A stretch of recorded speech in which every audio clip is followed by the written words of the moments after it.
The Ready Player One book is what happens when a nerd has a seizure while sitting at their MacBook Pro while watching people play video games on Twitch. The Ready Player One movie is what a nerd sees when they have an aneurysm while playing on their Oculus.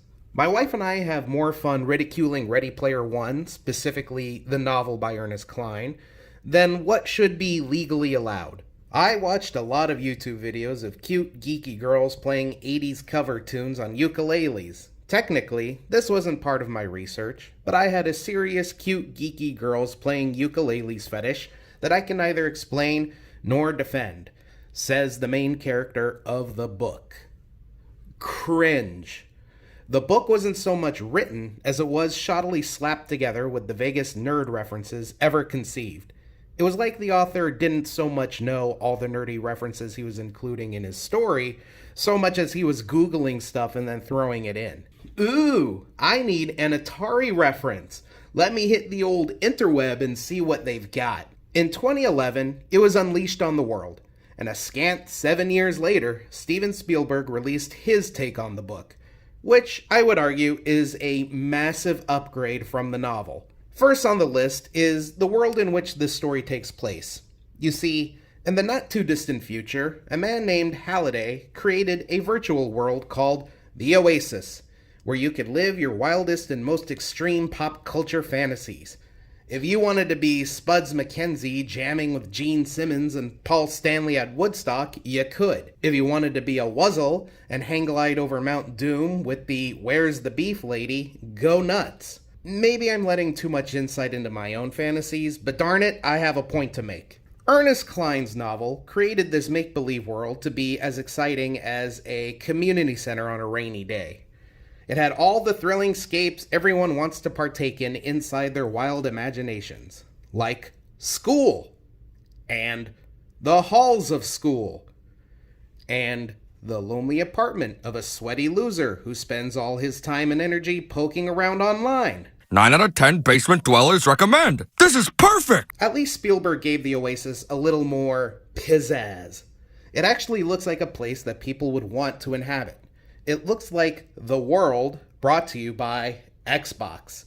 It's shiny and bright with lots of glass and floating cars, like an Apple store. Then it's gritty and dangerous, and bullets are flying everywhere, like an Apple store.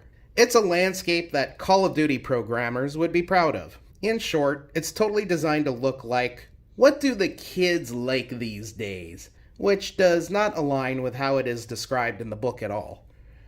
Ernest Cline goes far and out of his way to describe this world as a paradise that only the hardest core of nerds would like or appreciate. It's like a bad video game, where it's more of a chore to be in that world than it is enjoyable. But because reality itself is so wackadoo, living in a world inhabited by a bunch of super hot CGI teens who are constantly sucking the spit out of their retainers while they talk is preferable by leaps and bounds. At least the movie makes the Oasis a semi-interesting place to be.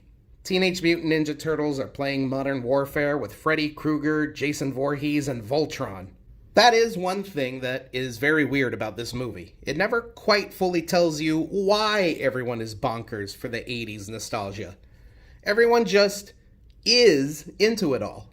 The book explains that because the Oasis's creator Halliday was so into the 80s, everyone accepted it as the new culture. What's new is old, right? Not explaining why everyone has a chubby for the 1980s in the movie is a strange fault. Maybe it's because the 80s were Spielberg's bread and butter. And if he's directing this movie now, well, why wouldn't people be into the 80s?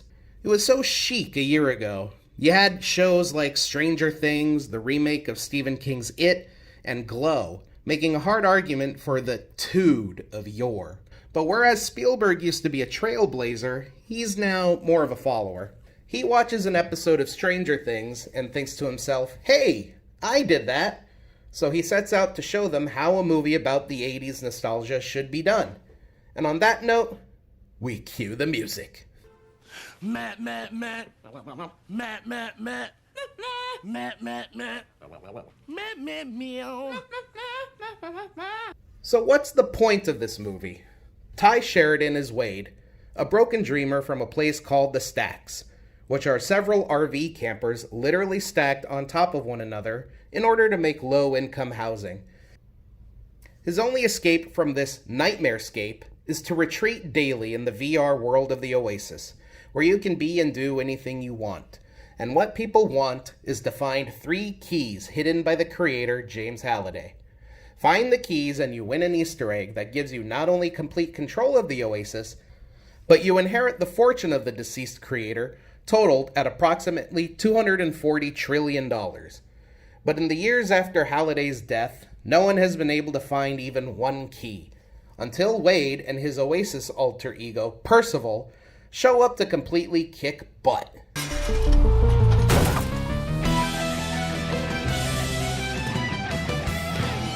Now, confounding everything with their own chewy, nougaty, corporate-y badness is a company called IOI.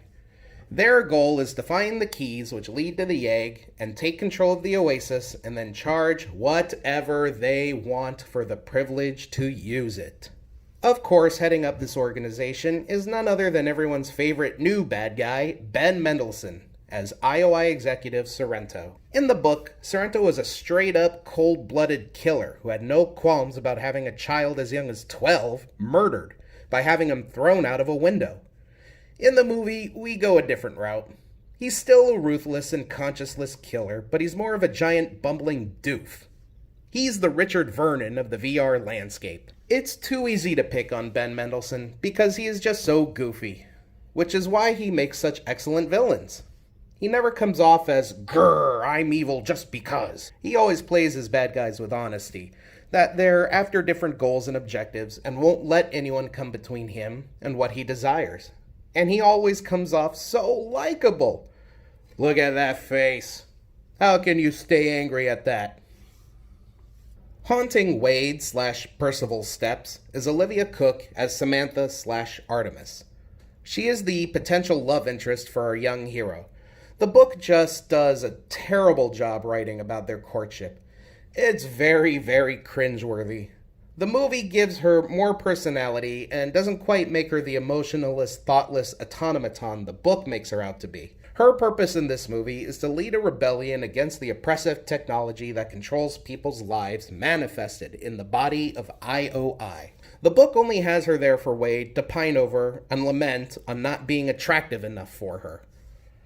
All that being said, the movie catches a lot of flack for being more reliant on its nostalgia factor than it does the story, and I think that's an unfair shake. Everything that has to do with the Oasis is great. When we're forced to leave that world, the movie is a massive bummer. When you're in that world, it's exciting, it's intense, it's emotional, and it's funny. The CGI and the animation/motion capture is amazing.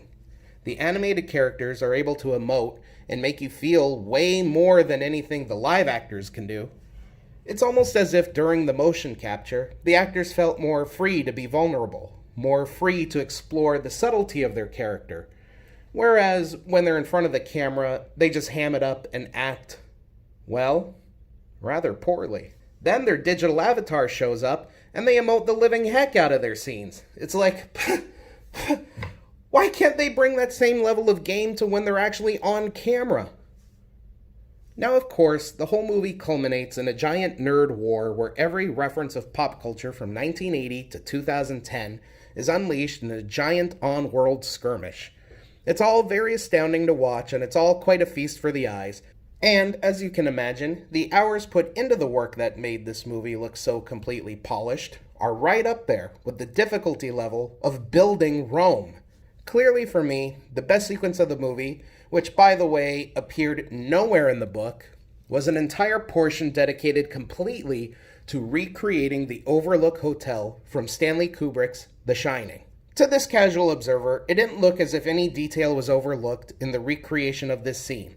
Truth be told, I'm not the biggest fan of the Stanley Kubrick movie. It's okay. I can see why it's considered a masterpiece of movie making, but as for how they did it in this movie, I have no idea. Was it a CGI recreation? Did they rebuild the set? I don't know, and I'm not going to look into it. Some mysteries are better left unanswered. I don't need to know how a magic trick was performed in order for me to enjoy it. Same with this. It's beautiful, it's amazing, and that's alls I need to know about it. Just like with the Star Wars prequels, I don't need to know where the stuff I love comes from. I just love the stuff I love. Thank you, Patton. If you are into 80s nostalgia with a CGI update, this movie is up your alley, and that's a weird alley for you to live on if I say so myself. But even better than this, something that completely and utterly makes the movie infinitely better by huge leaps and bounds is the Riff Tracks commentary you can play while watching it. Riff Tracks, for those who don't know, is a humorous movie commentary done by the cast of the original Mystery Science Theater 3000. Mike J. Nelson, Kevin Murphy, and Bill Corbett. So very much in the same way that they made fun of bad movies for the TV show, they do the same for updated classics. Sure, they still attack the classic bad movies, and I use that term loosely, like very loosely, as loose as can be imagined. By classic, I refer to movies that star the infamous Alfred Lash LaRue, whipmaster extraordinaire. Yes, those movies certainly are fodder for the crew, but what draws you in are the attacks on the modern classics, like The Wizard, Jurassic Park, Willy Wonka and the Chocolate Factory, and Ready Player One, naturally. Their throttling of this movie is so thorough and poignant that their commentary is the only way my wife and I can watch Ready Player One. Sure, the movie is pretty good, but it's enhanced so beautifully by the sharp wit of the Riff Tracks team, which also attacks novel writer Ernest Cline magnificently, by the way. Their attacking of the absurd story and nostalgia farming just works in perfect harmony with the movie. My wife and I must have watched this movie at least 4 times in the past year, and all of it with the Riff Tracks commentary. It's just really hard to enjoy this film without hearing the crew shooting their barbs. I'll provide the link for you to follow in the description below. So that's basically it. Spielberg mines the nostalgia salt hard in this movie, and strikes you in all the feels as you progress through the flick. In the end, it's enjoyable and entertaining enough to be rewatchable, but I highly recommend that you also include the Riff Tracks commentary with it on your next viewing.